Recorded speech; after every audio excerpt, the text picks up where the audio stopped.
안녕하세요. 청년이여 정치하라 청년정치연합입니다. 오늘의 주제는 대통령 유고에 대비한 비상내각 백업 정부라는 주제로 진행하도록 하겠습니다. 이유가 어찌됐든 대통령 선거를 다시 해야 할 때에 대한 헌법 제68조 제2항을 살펴보겠습니다. 대통령이 권리된 때 또는 대통령 당선자가 사망하거나 판결, 기타의 사유로 그 자격을 상실한 때에는 60일 이내에 후임자를 선거한다. 이런 상황이 발생하는 경우에 가장 큰 피해를 보는 것은 누구일까요?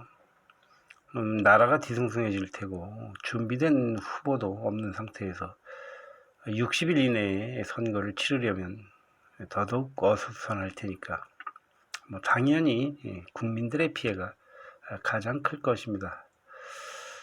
이런 경우를 대비하여 국민을 우선 안심시키고 국가와 국민의 손실을 줄이는 방법론으로 백업 정부에 대하여 23년 3월 2일자로 올린 30년 집권당 총선 전략과 백업 정부 편에서 말씀을 드렸습니다.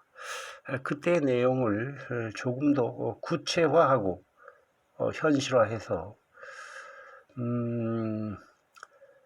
총선 전략, 국회의원, 입법부와 관련해서는 별도의 동영상으로 다루기로 하고 이 동영상에서는 행정부, 즉 지금의 대통령 윤석열의 거리나 유고 상황이 발생한 경우에 대통령 후보와 국무위원 후보를 누구로 할 것인가에 대한 의견을 말씀드리겠습니다. 이 동영상에서 일단 33명의 예비 후보 명단을 나열할 텐데 그 명단을 말씀드리기 전에 그 예비 후보가 정식 후보, 즉 국무위원이 되는 조건, 그 예비 후보 명단에는 없지만 정식 후보, 즉 국무위원이 되는 조건을 말씀드리겠습니다. 지금 이제 여기서부터 말씀드리는 것이 사실은 이 동영상에서 제가 드리고 싶은 핵심 키워드라고 해야 되나, 핵심 요지가 되겠습니다. 자,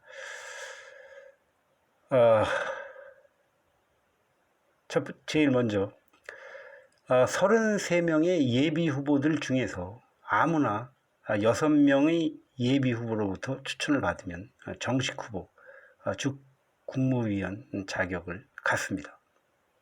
그런데 6명의 추천을 받더라도 5명의 거부권이 있으면 이 정식 후보 자격을 상실합니다.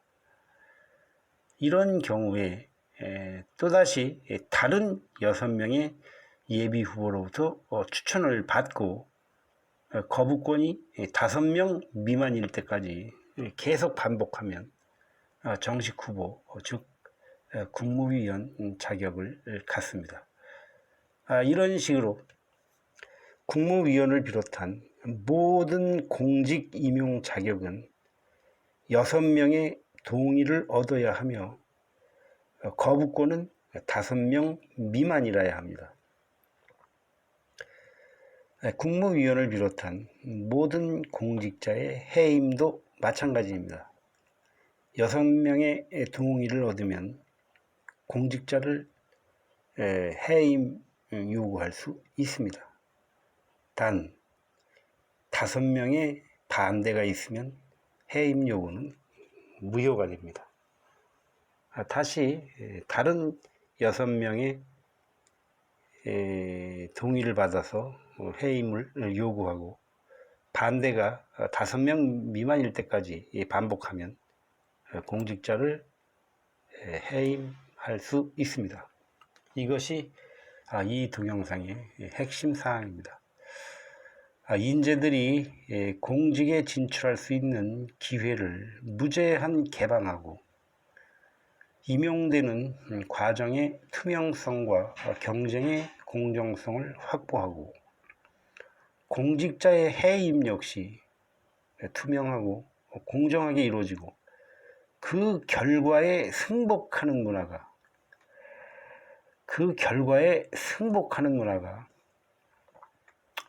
모든 공직사회에 확산되고 자리를 잡는다면 직업정치군, 공직의 사유와 이 독점화, 이 권력의 사유와 독점화의 폐해를 완전히 뿌리 뽑을 수 있다고 확신합니다.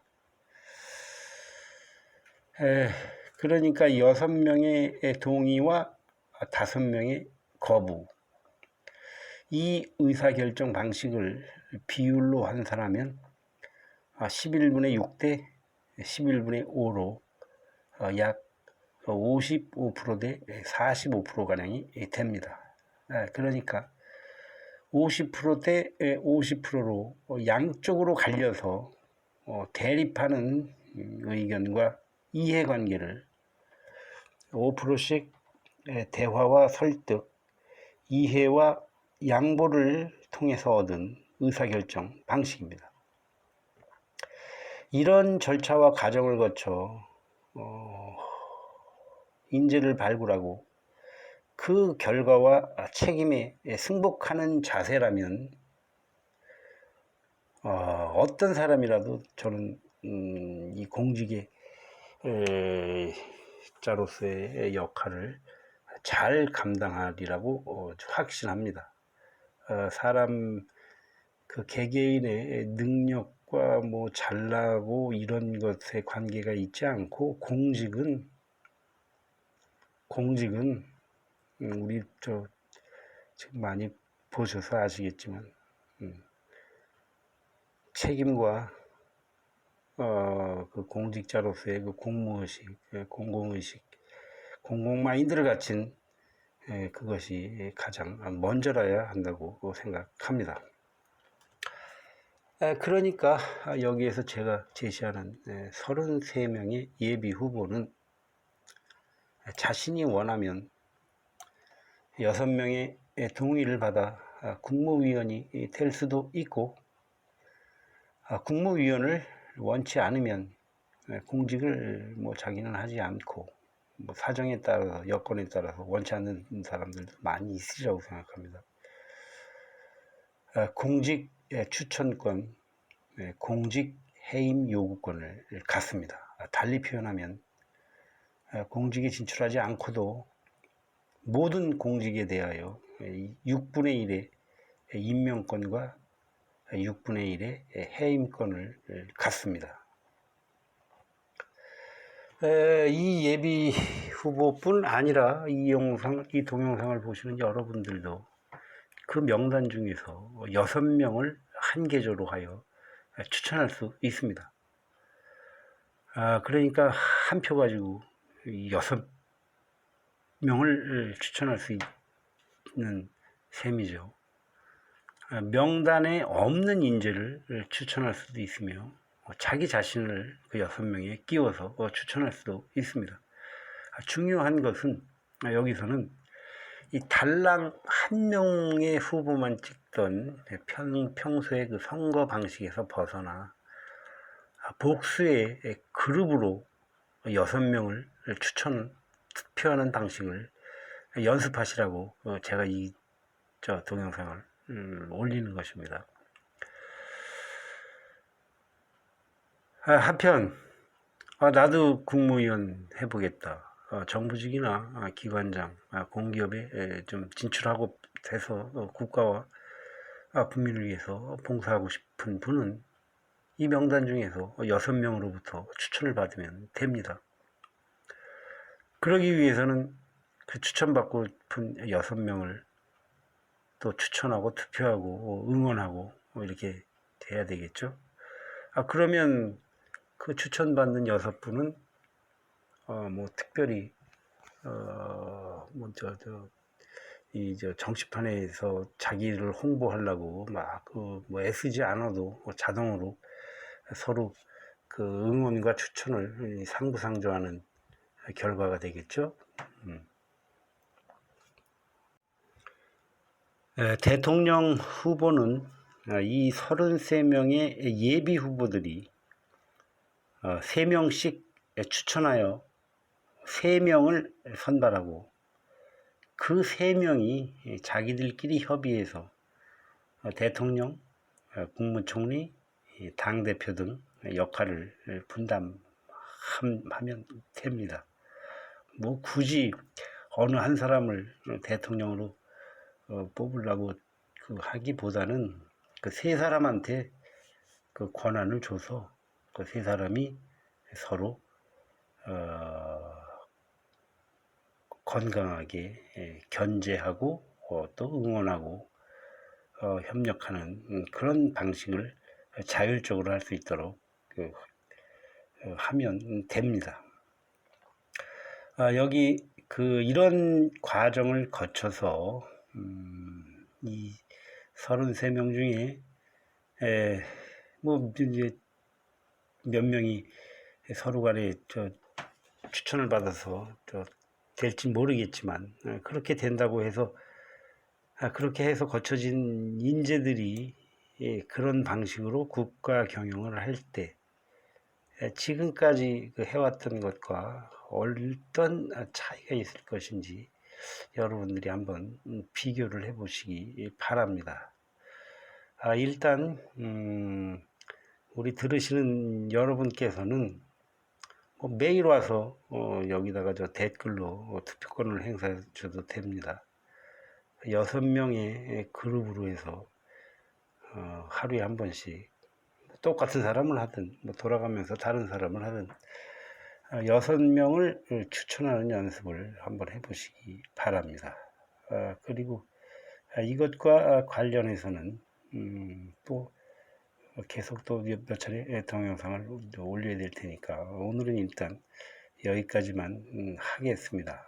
이 33명의 명단은 소리 한번 불러드릴까요? 저 화면에서만 하는 것보다는 정치권 외부의 일반 국민 쪽에서 저는 많이 뽑았습니다. 정치꾼들한테 맡겨서는 안 되거든요. 저는 안 된다고 아주 단언합니다. 굳이 설명하지 않아도 아실 백종원 님 있죠? 호텔 신라의 이부진님, 다음 타다의 이재웅님, 그 다음에 요즘 화제에 오르고 있는 일타 강사 중에서 제가 세 분을 뽑았습니다. 이지영님, 한길쌤님, 이분 본명을 제가 모르겠네요. 그 다음에 이번에 세무조사 받는다고 저 이름이 오르내리는 현우진님, 그 다음에 굳이 소개를 하지 않아도 이름만으로도 알 수 있는 이효리님, 유재성님, 그 다음에 1박 2일의 나영성님, 슬기로운 의사생활의 신원호님, 미스터트롯의 김성준님, TV조선의 신동욱님, MBN의 김주하님, YTN의 호준성님, 동아일보 김순덕님, JTBC 김성태님, CBS의 김현정님, 이분을 SBS로 분류하긴 좀 그런데 일단 SBS로 분류를 해서 김태현님, 그 다음에 미디어워치 변희재님, 그 다음에 유튜버 지식의 칼, 이분도 제가 이름은 모르겠습니다. 그 다음에 유튜버 위대한 유산 이혜라님, 그 다음에 장기표님, 공병호님, 김상일님, 전원책님, 황장수님, 전직 의원 중에서는 이언주님, 윤희숙님, 정옥임님, 박원성님, 김유정님, 그 다음에 현직 우리 내각 중에서는 국방부 차관 신범철님, 그 다음에 이번에 문화체육부 차관으로 임명된 장미란님, 이렇게 33분입니다. 이 중에서 여러분들이 6분을 추천을 댓글로 달아주시면 되겠습니다. 뭐 이 중에서 4분, 5분을 넣고 또 명단에 없는 다른 분을 넣어주셔도 상관없습니다. 6분을 추천하는 그런 연습을 하시라고 지금 이것을 동영상을 올리는 것입니다. 여러분 여러분들이 많이 참여들 해주시고 주변 분들에게도 홍보를 좀 많이 해주시기 바랍니다. 일단 여기까지 하겠습니다. 함께 해주신 여러분 대단히 감사합니다.